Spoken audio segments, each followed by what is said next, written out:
அனைவருக்கும் வணக்கம். இந்த படத்தை பார்த்தீங்கன்னா உறவுமுறை கணக்குகளை எளிமையாக செய்வதற்கான ஒரு வழிமுறை. இப்போ இதில் இந்த படத்தை பார்க்கும்போதே உங்களுக்கு சில இடங்களில் பாக்ஸஸ் கட்டங்கள் வரையப்பட்டிருக்கு, சில இடங்களில் சர்க்கிள்ஸ் வட்டங்கள் வரையப்பட்டிருக்கு.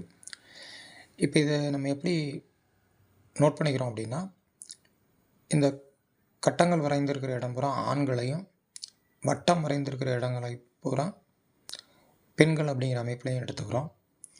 அப்படி எடுத்துட்டு நம்ம குறிப்புகளை இது மனசுக்குள்ளே வச்சுக்கிறோம். இது நம்மளாக தான் உருவாக்குறோம். கணக்கில் இருக்கிற குறிப்புகளை பயன்படுத்தி இப்படி உருவாக்குறோம். அடுத்து இந்த 2 இணைக்கோடுகள் இருக்குது பார்த்தீங்களா, இந்த கோடுகள் அவருடைய இணைய குறிக்குது. தம்பதியர் அப்படிங்கிற முறையில், அதாவது இவர் ஆண், அப்போ இது கணவர், அப்போ இவங்க மனைவி. அங்கேருந்து இங்கே வர்றோம்னா இவங்க பெண், வட்டமாக இருக்கிறனால பெண், அவங்களுக்கு இரட்டை கோடோட இணைக்கப்பட்டிருக்கிற நபர் கணவர் அப்படிங்கிற மாதிரி பார்த்துக்கொள்ளணும். ஒரு இடத்துல இருந்து இந்த கணக்கை தொடங்குவோம்.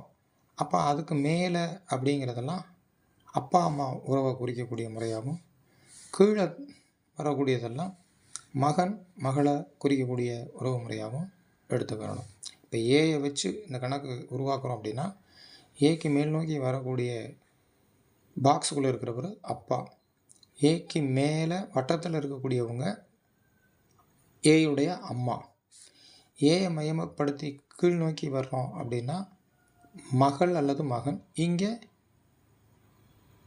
வட்டம் இருக்கிறதுனால மகள், அதுக்கு கீழே வருது மகளின் மகன். இந்த மாதிரி நம்ம அதை உருவாக்கிக்கிறணும். ஒரு நபரில் ஒரு கோடு மட்டும் சைடில் உருவாக்கப்பட்டிருந்தால் அது சகோதரன் அல்லது சகோதரின்னு எடுத்துக்கிறணும்.